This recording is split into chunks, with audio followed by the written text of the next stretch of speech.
Hello ನಮಸ್ಕಾರ, welcome back to BLR property. So ಇವತ್ತು ನಾವು 30-40 ಸೈಟ್ನ ನೋಡೋದಕ್ಕೆ ಬಂದಿದ್ದೀವಿ. ಇದು ಒಂದು ನಾಡಪ್ರಭು ಕೆಂಪೇಗೌಡ ಲೇಔಟಲ್ಲಿದೆ. ಇದು ಒಂದು BDS ಸೈಟ್ ಆಗಿದೆ ಮತ್ತು ಇದು 7th block D sector prime ಲೊಕೇಶನಲ್ಲಿದೆ. ಇದು ಬಂದು ವೆಸ್ಟ್ ಫೇಸಿಂಗ್ ಪ್ರಾಪರ್ಟಿ ಮತ್ತು 40 ಫೀಟ್ ರೋಡಲ್ಲಿದೆ.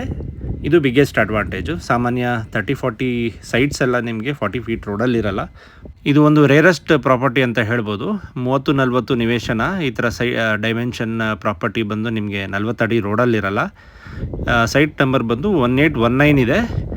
ಇದು ಮತ್ತೆ ನಿಮಗೆ ವಾಟರ್ ಟ್ಯಾಂಕ್ 7th ಬ್ಲಾಕ್ ಹತ್ರ ನೀವು ನೋಡಿದರೆ ಇದು ನಿಯರೆಸ್ಟ್ ಬರುತ್ತೆ. IAHS ಕಾಲೇಜ್ಗಿಂತ ಮುಂಚೆ ಬರುತ್ತೆ. ಮತ್ತು ನಿಯರೆಸ್ಟ್ NPS ಸ್ಕೂಲು ಇದೆ. ಮತ್ತು ಚಲ್ಲಘಟ್ಟ ಮೆಟ್ರೋ ಸ್ಟೇಷನ್ಗೂ ನಿಯರೆಸ್ಟೇ ಆಗುತ್ತೆ. ಜಸ್ಟ್ ಮೋಸ್ಟ್ಲಿ ಒಂದು 3 to 4 minutes ಟೈಮ್ ತೊಗೊಳುತ್ತೆ. ಹಾನೆಸ್ಟ್ ಬಯರ್ಸ್ ನನ್ನ ಕಾಂಟ್ಯಾಕ್ಟ್ ಮಾಡ್ಬೋದು. Thanks for watching.